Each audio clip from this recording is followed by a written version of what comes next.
Welcome to IG media. So ఆడపిల్లల్ని కన్న తల్లిదండ్రులు అనాథలుగా మిగిలిపోతున్నారా? వివరాలు తెలుసుకుందాం. ఈరోజు మనతో పాటు ఉన్నారు ప్రముఖ family counsellor and senior journalist Priya Chaudhary గారు. మేడం నమస్తే అండి. నమస్తే. జనరల్గా ఇద్దరు ఆడపిల్లలు ముగ్గురు ఆడపిల్లలు ఉంటే ఆ తల్లిదండ్రులు అనాథల్లాగా మిగిలిపోతున్నారు, ఆడపిల్లల దగ్గర ఉండలేకపోతున్నారు. కూతురు తప్పు కాదు కానీ అల్లుడు తప్పు అంటున్నారు. సో నిజంగానే అనాథ శరణాలయాలకి క్యూ కడుతున్నారు అంటున్నారు. ఏంటి madam? Both sides of the coin ఉందమ్మా. మీరన్నది ఒక వైపు అయితే ఇది ఆడపిల్లల్ని కన్నందుకు వాళ్ళు అల్లుడింట్లో ఉండలేక, అల్లుడు యాక్సెప్ట్ చేయక, లేదా అల్లుడు తరపు బంధువులు యాక్సెప్ట్ చేయక, అంటే అత్తమామలు యాక్సెప్ట్ చేయక, వాళ్ళకి ఎక్కడికి వెళ్ళాలో అర్థం కాక, వృద్ధాప్యంలో వాళ్ళని చూసుకునే వాళ్ళు లేక, ఎందుకంటే మన శరీరంలో కొంత శక్తి, అంటే ఆస్తులు పాస్తులు ఉంటే ఆ దారి వేరు, ఆస్తులు ఉంటే ఇంకా హ్యాపీ, ఉన్నాయి కాబట్టి చూస్తారు, లేవు అనుకోండి వాళ్ళ పరిస్థితి వర్ణాతీతం. ఇప్పుడు తర్వాత other side of the coin ఏంటి అని అంటే, ఇవాళ ఆడపిల్లల తల్లిదండ్రులు చూస్తుంటే భయం వేస్తుంది. ఎందుకనంటే వీళ్ళు వెళ్ళిపోతే వీళ్ళకి చూసేవాళ్ళు ఎవరు లేరు అని చెప్పేసి అనే ఒక స్వార్థంతో కూడా తల్లిదండ్రులు ఆడపిల్లల్ని సరిగ్గా కాపురాలు చేసుకోకుండా పేరుకు పెళ్ళిళ్ళు చేసి తెచ్చి ఇంట్లో పెట్టుకునేటటువంటి తల్లిదండ్రుల యొక్క కౌన్సిలింగ్లు బోల్డ్ అని చూశాను నేను. Yes, it's true. మరి అంటే వాళ్ళ బిడ్డ సంసారమే కదా పాడైపోతుంది కావచ్చు, కానీ వీళ్ళ జీవితం వీళ్ళకి కావాలి కదా. అంత భయంకరమైన స్వార్థం ఉన్న తల్లిదండ్రులు కూడా ఈ మధ్య చూస్తున్నాను నేను. ఈ మధ్య గత ఒక 10 years నుంచి నేను ఆ పరిస్థితిని, ఆ వాతావరణాన్ని కూడా చాలా చూస్తున్నాను నేను. అది ఆరోగ్యకరం కాదు, ఇది ఆరోగ్యకరం కాదు. ఎందుకని అంటామేమో, పెళ్ళి అంటే 2 జీవితాల కలయిక కాదు, 2 కుటుంబాల కలయిక. ఇప్పుడు ఆడపిల్లని కన్నంత మాత్రాన ఈ ఆడపిల్ల లేకపోతే నీకు భార్య ఎక్కడిది, ఇది కాబట్టి ఇంకొక దాన్ని చేసుకుంటానని మాట్లాడతారేమో, కానీ దీన్ని ఎందుకు చేసుకున్నారు చెప్పండి. అంటే మీకు ఈమె రాసి పెట్టుంది, ఈవిడే కావాలి, లేదా ఈవిడే కుదిరింది, లేదా ఈవిడే యాక్సెప్ట్ చేసింది మిమ్మల్ని, అందుకోసమని ఏదో ఒకటి దానికి ఆశపడి మీరు ఇక్కడ చేసుకున్నారు, పెళ్లి చేసుకున్నారు. పెళ్లి చేసుకున్నప్పుడు ఈ అమ్మాయి నీ ఇంటి ఇల్లాలయ్యి నీ తల్లిదండ్రులు చూసుకోవాల్సినటువంటి బాధ్యతను మాత్రమే ఈ సమాజము శాస్త్రాలు పెట్టినయా, లేకపోతే నీకెవరినైతే అమ్మాయిని కని ఇచ్చారో ఆ కన్నటువంటి తల్లిదండ్రుల బాధ్యత ఆ అమ్మాయికి ఉండదా? మరి ఆ అమ్మాయి కూడా వాళ్ళని చూసుకోవాల్సినటువంటి అవసరం లేదా? ఇక్కడ 2 విషయాలు వస్తాయి. ఇప్పుడు అమ్మాయి సంపాదన పర్రాలైతే ఒకానొక విధంగా కొంచెం పర్వాలేదమ్మా. ఎందుకంటే తెలుసో తెలియకో కొద్దో గొప్ప తృణమో పణమో వాళ్ళ తల్లిదండ్రులకి దొంగతనంగానైనా ఇచ్చుకోవచ్చు. కొంతమంది ఆడపిల్లలు చక్కగా బాహాటంగానే చెప్పి మరీ తల్లిదండ్రులకి ఇస్తున్నారు, వాళ్ళు they are well and good. కానీ కొంతమంది ఉంటారండి నిజంగా ఎంత చులకనంటే, ఆడపిల్లల్ని కన్న తల్లిదండ్రులు అదే ఆడపిల్లల్ని కంటమే పాపమా అనిపించేస్తుంది ఒక్కొక్కసారి. అసలు వాళ్ళకి విలువ ఉండదు, వాళ్ళకి విలువనివ్వరు. వాళ్ళు ఎంత పెట్టినా కూడా వాళ్ళు ఎందుకు పుట్టారంటే ఒక బానిసని వీళ్ళ ఇంటికి పంపించడానికి, వీళ్ళు వాళ్ళకు ఒక బానిసల్లాగా ఉండడం కోసం ఉన్నారు అని చెప్పేసి అనే ఒక తత్వంలో ఎందుకు వీళ్ళు ఉండిపోయారో, ఎందుకు అలాంటి తత్వం జీర్ణించుకుపోయిందో కూడా నాకు ఎప్పటికీ అర్థం కానటువంటి విషయం. అది అటవిక మనస్తత్వం అంటాను నేనైతే మాత్రం. అరే ఆ పిల్ల కన్నట్టు తల్లిదండ్రులు ఇప్పుడు వాళ్ళకి కొడుకున్నారనుకోండి, ఇంకెవరైనా చూసుకునే వాళ్ళు ఉన్నారనుకోండి, వెళ్ళనుకోండి, కానీ ఒక ఆడపిల్ల మాత్రం అన్ని వదిలేసుకుని నీ ఇంటికి వచ్చేసి నీ ఇంటి మొత్తాన్ని సాకేయాలి. ఆమె జీతం నీదే, ఆవిడ జీవితం నీదే, ఆవిడ కట్నం డబ్బులు నీవే, ఆవిడకి నగలు నీవే, అన్నీ నీవే. కానీ ఆవిడకంటూ ఏమి లేవా? ఆవిడికి జన్మనిచ్చినటువంటి వాళ్ళకి చూడాల్సినటువంటి బాధ్యత ఆమెకి లేదా? లేదా ఆమెకి జన్మనిచ్చినటువంటి తల్లిదండ్రులకి ఏ ఆశ ఆడపిల్ల మీద ఉండదా? అచటాముచటా చూసుకోవాలనో, లేకపోతే ఆ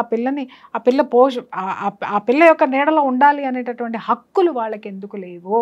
ఇది నేను చాలాసార్లు క్వశ్చన్ చేసుకున్నటువంటి విషయం అన్నమాట. మగపిల్లల తల్లిదండ్రులకు మాత్రమే కోడళ్ళు చూడాలి, అక్కడ మాత్రమే హక్కులు ఉంటాయి, మగపిల్లవాడికి మాత్రమే అత్తమామల్ని చూసేటటువంటి హక్కు ఉందని ఎవరు పెట్టారు? ఆడపిల్లని కన్నటువంటి తల్లిదండ్రులకు ఆ హక్కు లేదా? ఇక్కడ 2 విషయాలు వస్తాయి. ఇక్కడ ఏమవుతుందంటే, కొంతమందికి నిజంగా ఇది ఎక్కడ జాడ్యం అర్థం కాదు, కానీ ఊర్లో అందరితో వీళ్ళు బాగుంటారు, ఊళ్ళో అందరితో వీళ్ళు బాగుంటారు, కానీ వీళ్ళిద్దరూ ఒక ఇంట్లోకి వచ్చేసరికి వియ్యంకులు వియ్యపురాళ్ళు కుక్కల కంటే ఘోరంగా కొట్లాడుకుంటారు, మనుషుల కంటే నీచంగా అదంటే నీచమైనటువంటి భావజాలంతో బ్రతుకుతూ ఉంటారు. ఎందుకు బద్ధశత్రువులు అవుతారు అనేది కూడా క్వశ్చన్ మార్క్. అవును, ఎక్కడ చూసినా అంతే. భయంకరమైన బద్ధశత్రుత్వం ఉంటుంది. అరే ఇవాళ నిజంగా చెప్తున్నా, మీరు అసలు కుటుంబ సభ్యులు ఎవరెవరో కాదు. అరే నీ ఇంటికి వచ్చినటువంటి కోడలికి సంబంధించిన తల్లిదండ్రులు, నీ కూతుర్ని చేసుకున్నటువంటి కొడుకు సంబంధించినటువంటి తల్లిదండ్రులు, వీళ్ళే మీకు అసలు సిసలైనటువంటి బంధువులు. ఇదే బంధుత్వము, ఇది ఇక్కడే ఉంటది. ఆడపిల్లలు ఉన్నారు అనుకుందాం, వాళ్ళు వచ్చి పోయి వెళ్ళిపోయేటటువంటి వాళ్ళు, కానీ ఒకళ్ళకొకళ్ళు అండ ఉండేది వీళ్ళు. అంత పెద్ద అవసరం ఒకళ్ళ మీద ఒకళ్ళకి ఆధారపడి ఉన్నటువంటి ఆ బంధంలో బద్ధశత్రుత్వం ఎక్కడి నుంచి పొడుచుకొచ్చిందో, ఎవరు దాన్ని నూరు పోసారో తరతరాల నుంచి ఈ చరిత్ర నాకు అర్థం కానటువంటి విషయం అన్నమాట. విపరీతమైన దెప్పిపడుపులు, విపరీతమైన చిన్న చూపులు, ఒకళ్ళంటే ఒకళ్ళకి పడదు. ఒక్కొక్కసారి నేను కౌన్సిలింగ్స్ ఇస్తూ ఉంటాను కదా, నాకు చిరాకు వస్తుంది అన్నమాట చూస్తుంటే. అరే ఉన్న 4 రోజులు ప్రశాంతంగా బ్రతకండి, ఎందుకు ఇట్లా కొట్టుకుని చేస్తారు? అక్కడ ఏమీ ఉండదు. ఈగో, మేమే మేమే మేమే అంటే మేమే, మేం గొప్ప అంటే మేం గొప్ప. అరే చచ్చిన తర్వాత అందరూ పోయేది ఒకటే కాటికి, చచ్చిన తర్వాత పడుకోబెట్టేది అదే కట్టెల మీద, చచ్చిన తర్వాత మనకి శారదకర్మలు పెట్టేది అదే 15వ రోజున. అరే నీకు ఎందుకు అహం ఎందుకుంది నీకు? బ్రతికిన 4 రోజుల్లో నేను ఎక్కువ నువ్వు తక్కువ, లేకపోతే నీ బుద్ధి మంచిది కాదు నా బుద్ధి, సరే ఈ బుద్ధి మంచిది కాదు, ఈ బుద్ధి అడ్జస్ట్ అయ్యే ప్రయత్నాలు ఎందుకు చెయ్యరు వీళ్ళు. ఆ విధంగా ఏమవుతుంది అనంటే 2 కుటుంబాలు దగ్గర అవ్వాల్సింది పోయి ఇటు తల్లిదండ్రులు చూడలేక ఈ ఆడపిల్ల ఇవాళ ఆడవాళ్లలో అతి తొందరగా జబ్బులు ఎందుకు వస్తాయో చెప్పమంటారా అండి? 2 కారణాలు. ఒకటి అత్తగారింట్లో ఉన్నటువంటి కుటుంబ పరిస్థితులు, భర్త యొక్క ప్రవర్తన ఆమెను కుంగదీస్తే, రెండోది ఏంటంటే కన్న తల్లిదండ్రుల్ని పోషించుకోలేనటువంటి దుస్థితిలో ఆమె ఉండడం. జన్మనిచ్చినటువంటి తల్లిదండ్రుల్ని అనాథలుగా వదిలేసి అరే నాకంటూ నా పిల్లలు, నా సంసారం, నా ఇది, నా ఇల్లు ఇలా చూస్తూ ఉంటారు. అదే ఈ ఆడపిల్ల అదే ఇంట్లో ఈమెకి ఆడపిల్ల పుడితే మాత్రము అక్కడ వాతావరణం మారిపోద్ది. ఏంటి మళ్ళీ ఆ ఆడపిల్లకి అన్ని హక్కులు ఈ తల్లిదండ్రుల మీద ఉండాలని అంటారు. కానీ నీ కోసం వచ్చినటువంటి నీ భార్యకు మాత్రం తల్లిదండ్రుల మీద ఉండకూడదు, నీ కోడలకు మాత్రం తల్లిదండ్రుల మీద ఉండకూడదు. ఎక్కడో ఎలాంటి నీతి ఇది? మనిషి సృష్టించుకున్నటువంటి స్వార్థపూరితమైనటువంటి ఆలోచన మాత్రమే. మనుషులమమ్మ మనము.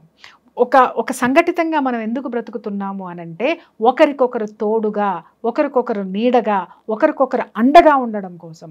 అరే మన ఇద్దరం వెయ్యంకులు వెయ్యపురాళ్ళు ఇద్దరు గలక బలంగా ఉంటే వాడు సొసైటీలో ఎంత గొప్ప కుటుంబం అవుతుందో తెలుసా అమ్మ? అది ఎంత గొప్ప వాళ్ళు అవుతారో తెలుసా అమ్మ?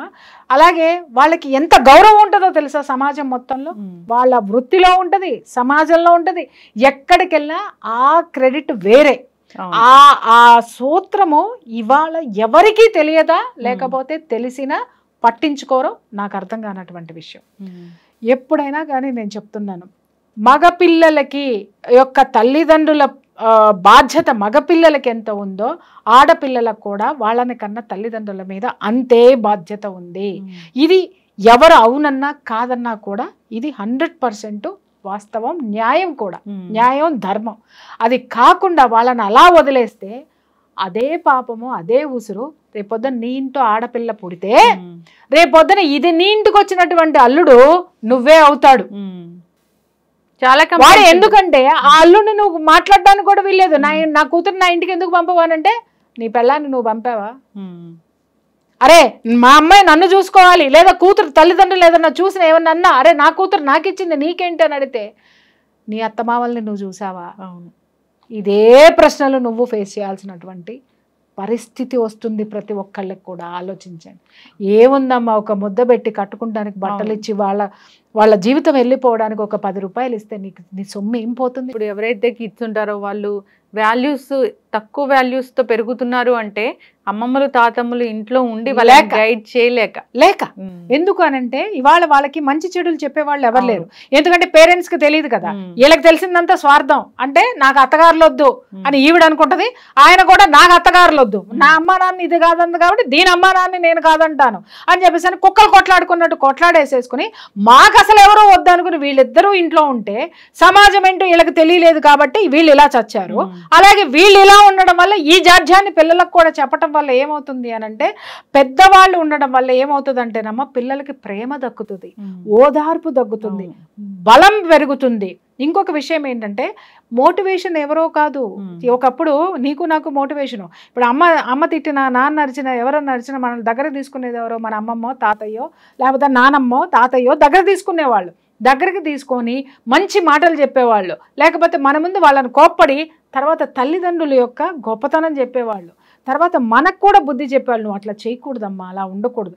ఈ ప్రేమగా చెప్పేసరికి ఈ పిల్లల మనస్తత్వం ఏమయ్యేదంటే, వీళ్ళ కోసమన్నా నేను మారాలి, వీళ్ళు నాకు ఇంత ప్రేమనిస్తున్నారు కాబట్టి వీళ్ళు చెప్పినట్టు నేను వినాలి అని వాళ్ళు మంచి చెడులు నేర్చుకునేటటువంటి అవకాశం ఉండేది. భావోద్వేగాలు అదుపులో ఉండేటివి, సక్రమమైనటువంటి మార్గంలో ఈ పెద్దవాళ్ళు పెట్టేవాళ్ళు. ఎందుకంటే వాళ్ళు ఎంతో జీవితం చూసొచ్చారు, ఎన్నో బంధాలు విడిపోయినవి చూశారు, కలిసినవి చూశారు, కొట్లాడుకున్నవి చూశారు, బాధలు చూశారు, సంతోషం చూశారు. ఎనర్జీని వాళ్ళు చూడనటువంటిది ఉండదు. వాళ్ళ యొక్క ఎక్స్పీరియన్స్ మొత్తాన్ని ఎక్కడ తగ్గాలి, ఎక్కడ పెరగాలి, ఎక్కడ నెగ్గాలి, ఎక్కడ ఓడిపోవాలి, ఏ విషయంలో పట్టుకోవాలి, పట్టు విడుపులు ఎక్కడ ఉండాలి అనేది చిన్నప్పటి నుంచి వీళ్ళకి ఒక అద్భుతమైనటువంటి స్కూల్ ఉండేది. ఆ పిల్లలు అలా పెరిగారు కాబట్టే మన మదర్స్ వరకు కూడా కుటుంబాలన్నీ కూడా ఒక సక్రమమైనటువంటి సర్దుబాటుతనంతో కొంత ప్రశాంతతగా నడిచినాయి. ఇవాళ ఎందుకు కొట్టుకు చస్తున్నారు అని అంటే, ఎప్పుడైతే ఈ 90s నుంచి ఒక జనరేషన్ స్టార్ట్ అయిందో, అత్తగారులొద్దు మా అంగారులొద్దు అని ఈ అమ్మ, ఆయన గారు వచ్చి నీ పుట్టింటిని చూడొద్దు, నువ్వొద్దు అని వీళ్ళు. నిజంగా చెప్తున్నాను కదా, మనం పెట్టుకున్నది కుటుంబం అనేటటువంటి కింద రాస్తాం మనం శుభలేఖలో, బంధుమిత్ర సపరివార సమేతంగా అంటాం. అసలు ఎవడ బంధువులు? నీ సొంతాలనే నీ యొక్క వియ్యపురాలని వియ్యంకుంటే నువ్వు గౌరవించలేని దానివి, లేనివాడివి. నీ బంధుమిత్రులు ఎక్కడ ఏడ్చారు నీకు? అది నువ్వు రాసినప్పుడు వీళ్ళని బంధువులుగా చేసుకోలేనాడు, ఇంకెవడో బంధువులు నీ దగ్గరకు వచ్చి నిన్ను అప్రిషియేట్ చేస్తారని ఎట్లా ఊహిస్తావు నువ్వు? ఇలాంటి విషయాలు మనల్ని కాదమ్మా, మనం చేసేటటువంటి ప్రతి చర్య కూడా ప్రపంచం గమనిస్తుంది, సమాజం గమనిస్తుంది, అన్నిటికీ మించి పైన ఒకడు గమనిస్తాడు. ఈరోజు మనం ఏమిచ్చామో తిరిగి అదే వస్తుంది. కాబట్టి ఒక సామెత ఉందన్నమాట, ఆడపిల్లల్ని కనాలి అనంటే ఆడపిల్లగా పుట్టడం కంటే అడవిలో మానై పుట్టడం బెటర్ అని చెప్పేసి అని ఒక నానుడి ఉంది. అంటే కారణం ఏంటి? అడవిలో మానుకి వాల్యూ ఉండదు, అది పెరిగి ఎంత పెద్దదైనా ఎంత ఇది చేసినా దాని విలువ ఉండదు. అలాగే ఇక్కడ కూడా ఆడపిల్ల ఎంత గొప్పగా అత్తగారింటిని తీర్చిదిద్దినా కూడా ఆమెకి కాంప్లిమెంట్స్ ఉండవు, ఆమెకి ఒక సపోర్ట్ ఉండదు, ఆమెకు ఒక ఇల్లు ఉండదు, పాడు ఉండదు, ఏమీ ఉండదు, తన అనేటటువంటిది ఏది ఉండదన్నమాట. కోల్పోయినటువంటి పరిస్థితి. ఇక ఆడపిల్లల కన్నా తల్లిదండ్రులు అయితే చెప్పనే అక్కర్లేదు. వాళ్ళకు ఉన్నది మొత్తం, వాళ్ళు పుట్టింది మొదలు ఆడపిల్లకి పెళ్లి చేసి పంపించేదాకా ప్రతి క్షణం కష్టపడతారు, ప్రతి రూపాయి ఖర్చు పెడతారు. ఆ అమ్మాయి చదువులకే ఖర్చు పెడతారు, తిరిగి మిగిలిందంతా కూడా అత్తగారింటికి పంపిస్తారు. పంపించిన తర్వాత వీళ్ళు ఉత్త చేతులతో నిలబడడం అంటే అది ఎంతటి శిక్ష చెప్పమ్మా. అలాంటి వాళ్ళని ఎందుకు అత్తింటి తరపు వాళ్ళు, మెట్టినింటి తరపు వాళ్ళు కనీసం అర్థం చేసుకొని వాళ్ళని ఎందుకు దగ్గరికి దగ్గరికి తీసే వాళ్ళని నేను చాలా హ్యాట్స్ ఆఫ్ అండి, నేను వాళ్ళని అనట్లేదు. శత్రువులుగా చూసి, పనికి రాకుండా చూసి, చిన్న చూపు చూసి వాళ్ళు ఎలా బ్రతకాలో అర్థం కాక, ఇక్కడ చూస్తేనేమో కూతురు చాలా గొప్పింటి కూతురు చాలా అద్భుతంగా బ్రతుకుతూ ఉంటుంది, కానీ వీళ్ళు చూస్తే కూలి పనులకు వెళ్ళేటటువంటి సిచ్యుయేషన్, లేదా డౌన్ టు ఎర్త్ బతికేటటువంటి సిచ్యుయేషన్లో ఉన్నటువంటి కాపురాలు మనం ఎన్నో చూస్తూ ఉంటాం. కారణం ఏంటంటే వీళ్ళు వాళ్ళకి సపోర్ట్ ఇవ్వకపోవడం, వీళ్ళకి ఎంత డబ్బు. అలాగే పుట్టింటి వాళ్ళు కూడా, ఆడపిల్లని కన్నటువంటి వాళ్ళు కూడా వాళ్ళ హద్దుల్లో వాళ్ళు ఉండాలి, వాళ్ళ హద్దుల్లో వాళ్ళు ఉండాలి, ఖచ్చితంగా ఉండాలి. అలాగని మా అమ్మాయిని ఇచ్చాం కదా అని చెప్పేసి మీరు ఇష్టం వచ్చినట్టు ఇంకొక ఇంట్లో పతనం నడుపుకుంటే వాళ్ళకి ఉంటుంది, వాళ్ళ కుటుంబము ఉంటుంది, వాళ్ళు ఏర్పరచుకున్నటువంటి ఒక సమాజము ఉంటుంది, వాళ్ళను కూడా నువ్వు గౌరవించాల్సినటువంటి అవసరం ఉంటుంది. అంటే ఇది ఎలా ఉంటుందంటేనమ్మా, ఒకరిని ఒకరు గౌరవించుకుంటూ, సమర్థించుకుంటూ, సర్దుకుపోతూ, మమేకమై ఉంటేనే దాన్ని కుటుంబం అంటారు తప్ప నువ్వు నేను అమ్మ నాన్న పిల్లలిద్దరు ఉంటే కుటుంబం కాదు. ఇటు నీ తరపు వాళ్ళు, అటు నా తరపు వాళ్ళు, నిన్ను కన్న తల్లిదండ్రులు, నన్ను కన్న తల్లిదండ్రులు కూడా కలిసి ఉన్న రోజున అద్భుతమైనటువంటి కుటుంబం, దట్ ఈజ్ కాల్డ్ వసుదైక కుటుంబం. అదేంటో చాలా పెద్ద శత్రువులాగా చూస్తూ ఉంటారు. అంటే ఈ కోడలు అత్తగారిని చూస్తూ ఉంటుంది, అత్తగారు కోడల్ని అలా పెద్ద శత్రువులు అన్నమాట. అదే చెప్తున్నాను కదమ్మా. వాళ్ళ కొడుకంటే ఇష్టమే. ఏదైనా మైండ్ సెట్. ఇప్పుడు అత్తగారిని శత్రువుగా చూస్తుందంటే ఇక్కడ రెండు వైపులా అత్తగారు చేసేటటువంటి చేష్టలు నచ్చకపోయి ఆవిడ చూడొచ్చు, లేదా అత్తగారు ఎంత మంచిగా ఉన్నా నీ అత్తగారిని దూరంగా పెట్టు అని అమ్మాయి ఏమన్నా చెబితే ఆ సిచ్యుయేషన్. లేదు అని అంటే అత్తగారు అంటేనే ఒక పనికిరానటువంటి వస్తువు, ఒక శత్రువు అనేటటువంటి ప్రపంచంలో శత్రువు అనే పదం అత్తగారి నుంచే పుట్టింది అనేది ఈవిడ మైండ్లో పెట్టుకొని వచ్చేసి కూర్చుంటే అది ఆవిడ శత్రువు అవుతుంది. ఇక్కడ రెండు కారణాలు ఉన్నాయి. ఒకటి పుట్టింటి దగ్గర నుంచి చెప్పేటటువంటి మనస్తత్వం, అటు నుంచి అత్తగారిలో కూడా ఉంది. ఇది అత్తగారైనా సరే ఇటు కూడా అంతే, ఇటు ఆడపిల్ల తరపున కూడా అంతే. గౌరవించాల్సినటువంటి బాధ్యత నీకుంది, ఎందుకంటే నువ్వు కూడా రేపటి తండ్రివే. ఎస్, ఖచ్చితంగా. అంతేకాదు చాలా మంది కంప్లైంట్ చేస్తూ ఉంటారు, ఆడపిల్ల ఉన్న ఇంటికి వెళ్తే ఈ తల్లిదండ్రులు ఎవరైతే ఉంటారో అల్లుడు అసలు చీతరించుకుంటున్నాడు అలాంటివి. సో అలాంటివి అంటే మీరు చాలా తక్కువ డిస్కస్ చేశారు. అమ్మ నేను ఒక్కటే మాట చెప్తున్నాను కదా, ఇక్కడ ఇది ఎట్లా ఉంటుంది అని అంటే చెట్టు ముందా విత్త ముందా అన్నట్టు ఉంటుంది. ఇది చెప్తున్నాను కదా, ఆడపిల్ల తల్లిదండ్రులు అంటేనే ఒక చిన్న చూపుతోటి ఈ సమాజం ఏర్పడింది. దాన్ని పెంచి పోషించినటువంటిదంతా ఏంటంటే మగవాడు మగవాడు మగవాడు గొప్పవాడు, మగవాడు గొప్పవాడు, మగవాడు గొప్పవాడే కాదని ఎవ్వరు అనరు. కానీ ఆడది లేకపోతే ఆ మగవాడి వికాసం ఎక్కడుంది? అది ఎవరు గుర్తించలేదే. ఆడది ఆది పరాశక్తి, ఆడది ఇది అని మనం చాలా ఇచ్చాం. కానీ ఆడదాన్ని కన్న తల్లిదండ్రులను కూడా గుర్తించాలి అనేటటువంటిది ఎక్కడ శాస్త్రాల్లో ఎవడు రాయలా. నిజంగా చెప్తున్నాను, భార్యను గౌరవించమని చెప్పేసి అని ఎక్కడ ఏ శాస్త్రంలోనూ ఎవరు చెప్పలా. రాసి ఉన్నారేమో, ఎవరు చెప్పలా. మన యొక్క సోకాల్డ్ ప్రవచనాలు చెప్పే ప్రవచనకర్తలు కూడా భర్తను ఎంత బాగా చూసుకోవాలి, పూజించాలని చెప్పాడు. కానీ భార్యని ఎంత గౌరవంగా చూసుకోవాలి అని చెప్పినటువంటి నాలుకలు ఎన్నున్నాయో మనము ఇవాళ ప్రశ్నించుకోవాల్సినటువంటి అవసరం ఉంది. అలాగే వియ్యంకులు వియ్యపురాళ్ళు ఎలా ఉండాలి, ఒక కుటుంబాన్ని సక్రమంగా నడిపించాలి అని అంటే వాళ్ళ మనస్తత్వాలు ఎలాంటి మనస్తత్వాలతోటి వాళ్ళు కలిసిపోయి ఉండాలి, ఎలా ఒకరినొకరు సమర్థించుకుంటూ అర్థం చేసుకుంటూ ఎలా ముందుకు పోవాలని చెప్పినటువంటివన్నీ చాలా తక్కువ ఉన్నాయి. ఎస్, ఫైనల్గా అయితే సో ఏం చెప్తారు ప్రతి కూతురికి, ఏం చెప్తారు? సో తల్లిదండ్రులు ఏదో స్వార్థం కోసం వాళ్ళు కూతురుని తీసుకొస్తున్నారంటే అది కొంతకాలమే, మళ్ళీ ఆవిడ సంసారం ఆవిడకుంటుంది.